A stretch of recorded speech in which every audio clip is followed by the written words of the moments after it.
All right, everyone, we are live. Hopefully, you're doing well on this beautiful, somewhat sunny, somewhat gloomy Tuesday afternoon. Thank you so much, guys and girls, for joining me on this Tech Tuesday opportunity. This is a place where I share all of my knowledge, everything that I have learned, done, experimented on, blown up, put together. It's all in one place. I'm here to share all my knowledge to be that person I needed when I was younger. Guys, I'm from West Africa, came here to go to school for university, for engineering. And when I wanted to learn about cars, people were just pushing me away and telling me to get out of here. Didn't want to help me, didn't want to share. Very few individuals in the community were able to embrace me and provide me with the knowledge that I also sought after. And I'm here to do that for everyone here. Any questions you have, ask away. I'm here as well. What's up, my dude? Says Pinda King. Thank you so much, sir. Just here enjoying. Shrek's Schmurdered Evo says, yo, good afternoon. Good seeing you. Moha Shib wants to see a Trackhawk so bad. Maybe it can happen. You never, ever know. When is Pure Oil going to be available again? Says DA Squared. We do have some in stock. We have free weight, 2050, 020, SAE 30, SAE 40. Let me know what you need. Is that a Rolls Royce on your left? It says Tafa. Yes, it is. This is one of the projects we had at SEMA 2024. It's one vehicle that I'm extremely proud of in terms of technology, and even the aesthetics externally is great. That interior you see right there leaves a lot to be desired. That's why you haven't seen much content on it. It's actually quite bad. It's one of the worst partnerships I've ever experienced before. Very expensive mistake. It was just really bad in there. I don't want to even share how horrible this is, but I have one of my other partners coming to the rescue to revive that. So we're getting that ready to send out there, and I'll keep you guys posted on what's going on. Your team and my team should go into business for Pikes Peak Hill Climb cars, says 4G63 and NASCAR. I guess by your name, you're a big Mitsubishi guy. I'm open to any opportunities. Write to me at sales@bisimoto.com, and maybe we can make something happen. What's up, Diamond Class Upholstery, Spirit Upholstery? You didn't do this. Maybe you can help rectify it, but yeah. Thank you so much for joining our Tech Tuesday. Appreciate you indeed. Vac Zach says, love your content. Thank you so much. The best is yet to come. I know that a lot of people like to see crazy madness and hooning and misbehavior. I'm here to provide some insight, to entertain, and to show what kind of cool builds we have. We have a lot going on behind me here at the Bisimoto headquarters. Please forgive the background as my team works away. We continue to push things forward here and make things happen. So that being said, I'm just asking for your forgiveness ahead of time. How do you feel about Subaru, says Zach? I like the brand. In particular, I'm very partial to flat engines, whether it's flat 6, flat 8, flat 4s. I love those, primarily because of how the layouts are and how harmonics, especially when it comes to crankshaft and vibrations, are typically at bay. You rarely, if anytime, see an H6, H4, H8 with some kind of harmonic damper on it, because there's no need for it. They have opposing opportunities as it goes back and forth, and does cancel out unwanted frequencies, which I find extremely appealing. Peter King is asking, how do you become part of your team? Easy. Send us a resume at sales@bisimoto.com. You never know, you can join a team and have a lot of opportunities to work and do some good things. Malaysia's in the house, courtesy of Ayez92 here on YouTube. And speaking of people here, I have Fern Setter, my Instagram, friends and family. I also have TikTok on my left and to your right, YouTube Live as well. And for any kind of podcasting opportunities, whether you're traveling, using the loo, working out, and you just want to be able to listen to what we're interacting with. And that being said, want to be able to listen in, you can definitely do that through Spotify. Just do a search for Bisimoto, or Apple Podcasts, Google Podcasts, Podbean. Whatever your poison is in terms of listening to podcasts, you can just search it for Bisimoto and we will come up. How come you already do BMW, says Tafa? Because I don't have a strong relationship with BMW. As you look around me, I'm surrounded by a lot of cool cars here. But if you look at some of the vehicles that we have a lot of influence with, which is Porsche, Hyundai, Honda, a little bit of Ford, these are companies that we work together with a manufacturer. So BMW USA, if you're listening and want to be able to do some stuff with Bisimoto, I'll be more than happy to oblige. Having a manufacturer backing does a great job in allowing us to do amazing things. I typically, when I create a relationship with a new manufacturer, I do something new and something old, where we celebrate the old school and kind of revive and restore something beautiful with modern technology infused. And we also build something really cool and recent, which can really help create some opportunities for parts and enjoyment and quality of life when it comes to drivability and having a lot of fun with cars, period. How's the K-swap going, says J Mohaha Wagon. He's saying, any more K-swaps in the future? So Mohaha, hope I'm not butchering your name here. The wagon is still right there. As a matter of fact, we're putting some things together to be able to do a giveaway with the wagon. So the K-swap wagon is still here, all-wheel drive, sequential gearbox, north of 800 horsepower, beautiful Garrett turbocharger, pure all lubricants on board, AM Infinity. It's just an amazing vehicle, very robust, sleeve blocked by Golden Eagle, valve train, everything is just amazing in that car. So we still have that. Now, speaking of K-swaps in the future, yes, there's one the team is working on right now that's gonna blow everyone's mind. It is something that has not been done before in our industry. It's going to be very easy for anyone to replicate. If you have proper skills mechanically, you can do it in the weekend. If you don't have very strong mechanical skills, it may take you a week or two to get going, but it's a very straightforward setup. And we're designing it with the end in mind, making it easy for setups for anyone who wants to do this particular K-swap. So that being said, stay tuned. If you haven't subscribed to the Bisimoto YouTube channel, please, by all means, when we're done, go on YouTube, search Bisimoto, subscribe to that channel, and you will see some data coming out of the Bisimoto headquarters here with that pretty cool setup. Do you still have your sleeper minivan you ran, says the Devil Clown 666. Yes, I do. It's at my residence where I live now, and yeah, I do still have it. That's a vehicle that, no matter what I build, is my most popular one. I love that thing dearly. Lo-Fi Build, love the name by the chance. What up, my guy? Legend still wrenching and tuning, says Lo-Fi Build. Thank you for the kind words. I appreciate that. I don't think I'll ever stop wrenching. I don't think I'll ever stop creating. But once again, it's not about me. My team is the reason why I'm successful here. A great team of wonderful individuals who keep pushing the envelope and are crazy enough, just like I am, to do unique things that are one-off, Do you still have the blue 930? It says Opinionated Fat Guy. I do.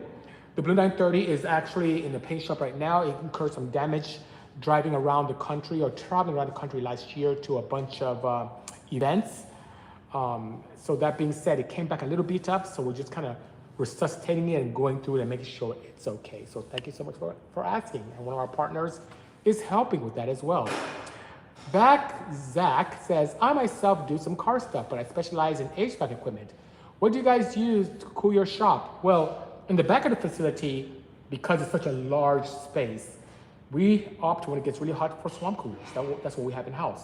In the front of the facility where the offices are, we do have a proper single large unit on top of the roof that does cool down the office area. So, but us guys back here, we do tend to suffer a little bit when it gets really warm. And we have that summer heat starting to creep up a little bit, but we definitely have like this industrial size swamp cooler, and we have other smaller ones as well. So that's what we typically do. Whether I'm tuning or building, the only bad thing about swamp coolers is if you leave a lot of untreated metal out or something that's very ferrous in nature, it just tend to rust. Project EG2 just gave me my number 3 gifter badge on TikTok. Thank you so much, Project EG2. Really appreciate that. And I am doing well. Thanks for the kind words and asking. Spider-Man 520 also gave me a number 2 gifter badge. Appreciate the kind gesture. Thank you, thank you, thank you. Speaking of kind gestures, I do want to share some good insight. Thank you, ABG Farazuan from Malaysia for joining. I want to share some insights about a part on a car, guys and girls, that we tend to ignore that needs a lot of love. And it's this. You guys see that? This is a lowly valve spring. Now, this particular example is a winding that we designed years ago to go with the F22A non-VTEC. It's a single spring, much stiffer than factory. As you can see, it's linear and not progressive. Progressive springs typically come in factory setups where the seat pressure is very low, and as the valve opens up, it puts more pressure to prevent float with the factory setup. As you go more aggressive with camshafts, and better yet, as your engine ages, the factory spring pressures are not up to snuff to be able to keep the valve in following the pathway or the profile that the camshafts is dictating via the rockers. So you need a stiffer valve spring to allow for lack of float. And what happens when the valves float? Float is when you have a camshaft with the lobe, right? That kind of has that kind of, like, let's say, like little nub. And then your rocker arm does tend to follow that. Some vehicles have buckets, but in this case, being a single overhead cam setup, has a rocker. The rocker is more like a seesaw with a pivot point in the middle that then on the other side actuates the valve. So you have a cam on one side with a pad, a center pivot point or fulcrum, and on the other side you have the head of the valve. Sorry, the head of the stem of the valve.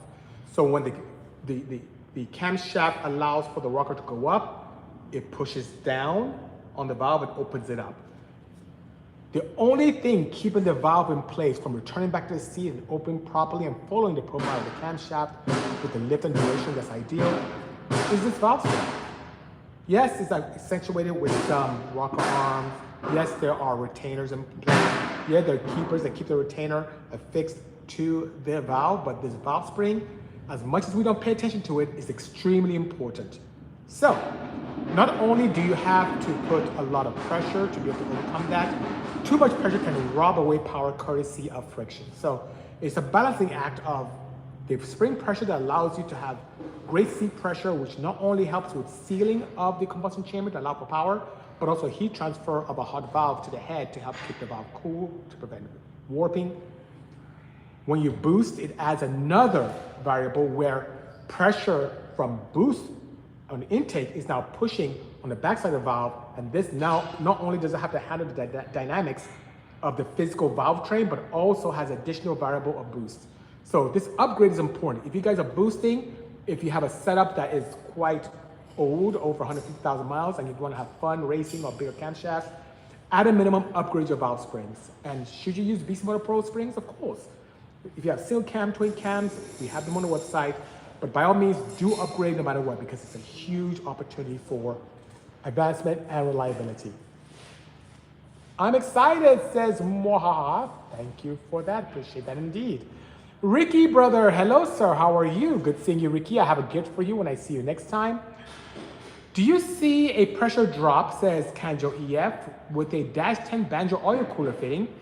I like the idea of OEM reliability like in other cars other than Hondas. It depends on the design of the banjo.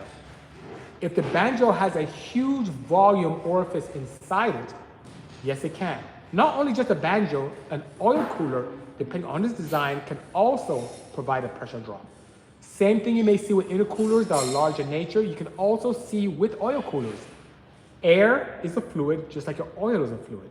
If you have a chamber that it has to dump into before filling up and going to your engine bay, even at steady state, you can see a pressure drop. So, some high-end banjos from companies like Dime, PSI, from Goodrich, those don't provide a pressure drop, as you may see, but also finding a very efficient oil cooler is another advantage in being able to prevent oil pressure drops, which can be quite detrimental to your engine, especially at idle or in high stress applications. 2 weeks ago, I did talk about how to modify Honda pumps to be able to get a little more pressure because there's so many things you can add to your system that can create a pressure drop. An oil cooler is one of them. Adding a turbocharger system to a natural aspirated setup can also do that as well, because now you're taking away oil volume and pressure that was usually there to keep the engine happy. You're now diverting some of it to a turbocharger to help lubricate the cartridge and to help cool.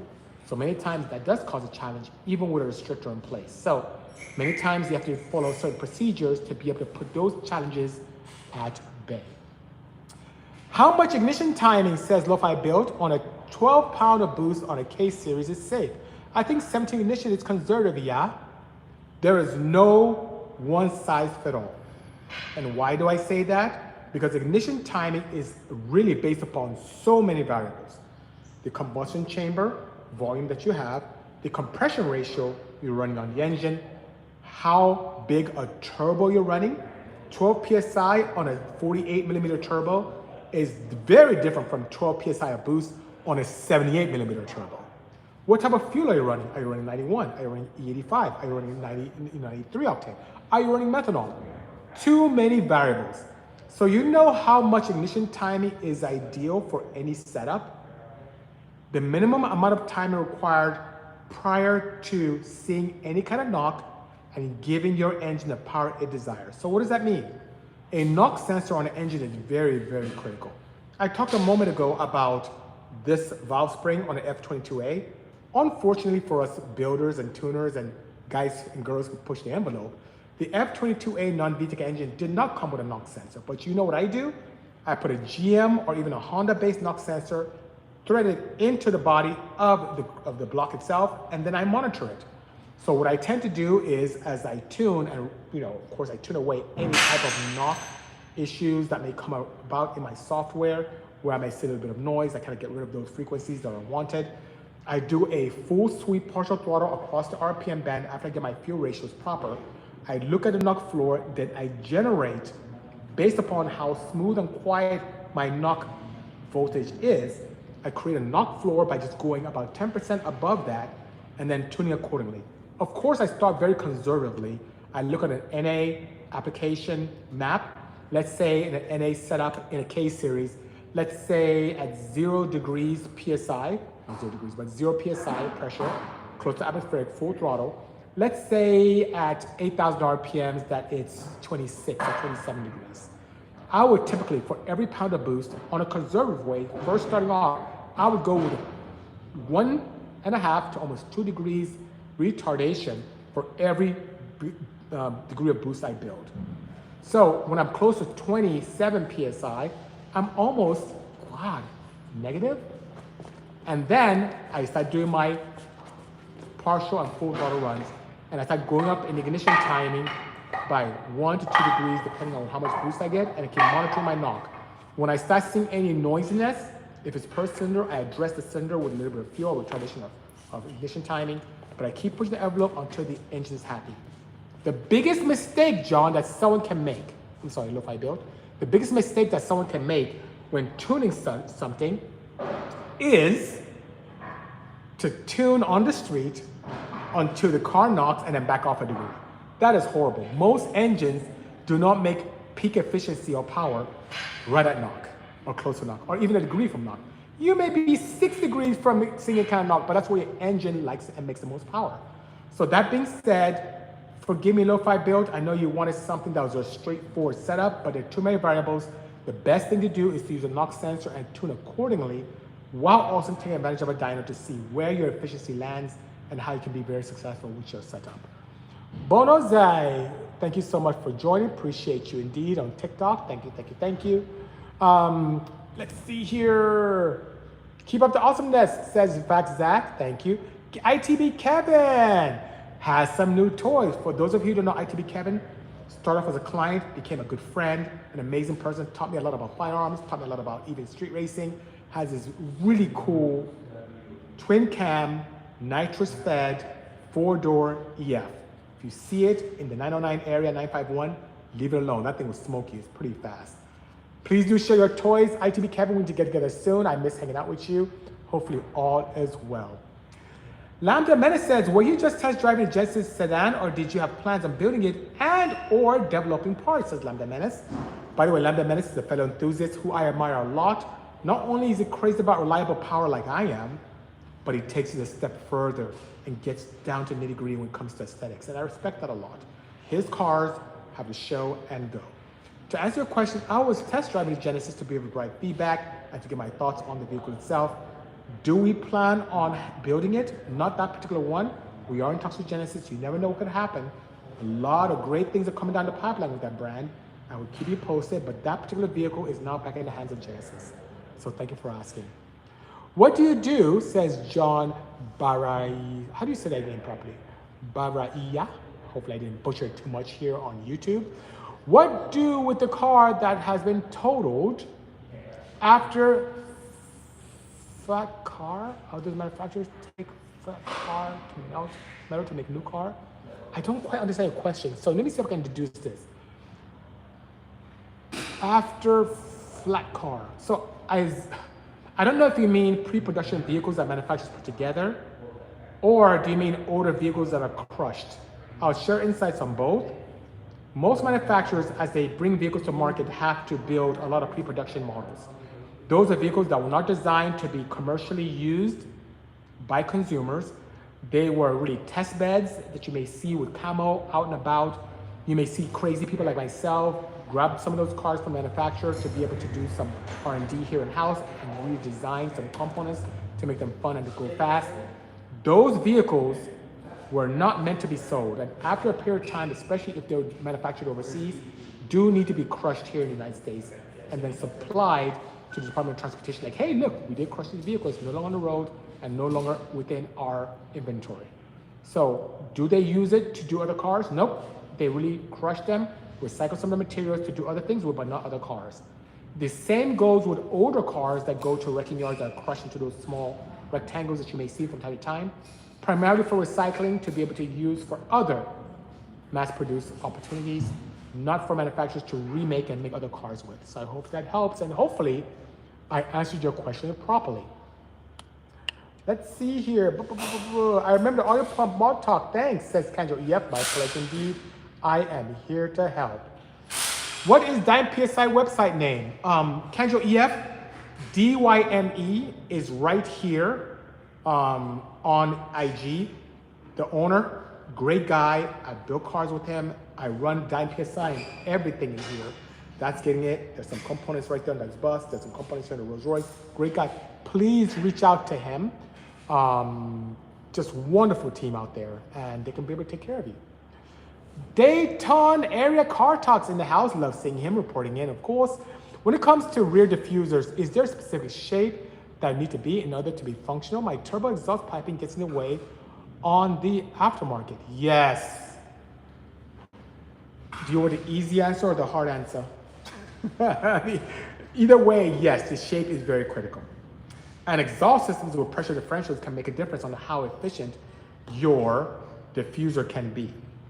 Whether you're looking at things that are fin style in nature or vortex generator styles on the top or the bottom of the cars, there are significant opportunities. Now, nowadays, we do have the ability to be able to scan and put into a lot of different softwares.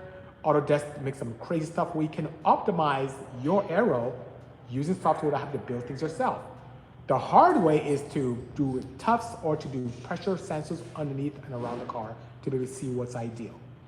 What I have done many times is I've placed pressure differential devices or pressure sensors on the bottom of my car and did passes and did some data logging.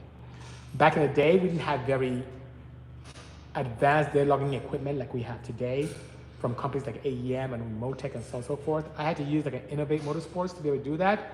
But I did find very high pressure differential areas underneath my CRX that allowed me to terminate my exhaust there to help with scavenging. And yes, not only to go faster, and I knew it because I started running leaner and my vehicle added more fuel automatically, and it made me faster, but my mile an hour got faster as I did some elapsed time runs in the quarter mile. So that being said, yes, it does have to have a particular shape to be functional.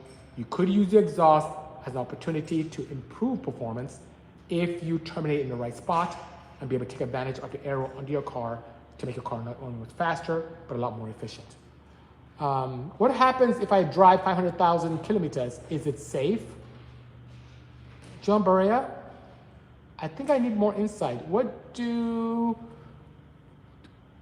with the car have totaled after flat car? Oh, I don't know what your questions are.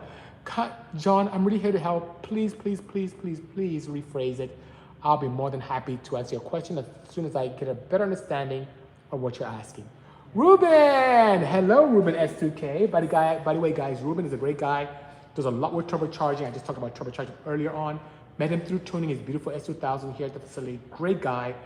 I just love AM stuff. They've been great partners for me for many years. And even today, nowadays, as we transition into exploring different types of propulsion when it comes to performance.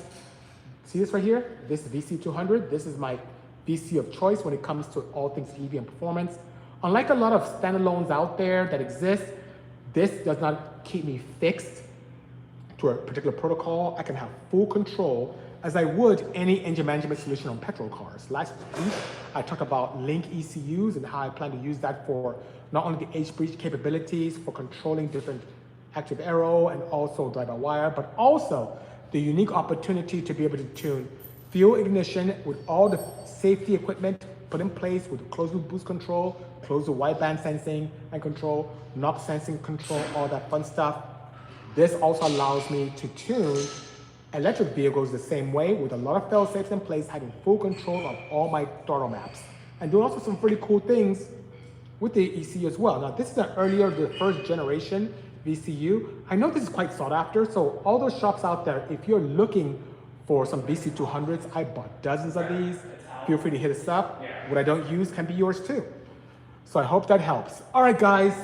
I know this was a slice of heaven, and forgive me for having to kiss and run, but the team is working away here, and they've been very polite, not making a lot of noise as we interact. But on the same token, I have a ton of wiring to do with some cars on the corner over there. So thank you so much for joining me on this brief but very efficient Tech Tuesday. I appreciate each and every one of you, and I look forward to seeing you guys next week at the same time. In the meanwhile, stay safe, especially for all of you in LA with the madness that's going on. Please be safe out there, do what's right, and focus on things that we have control over, and things will be good. Anyway, take care, everyone. Have a great one. Cheers. Bye.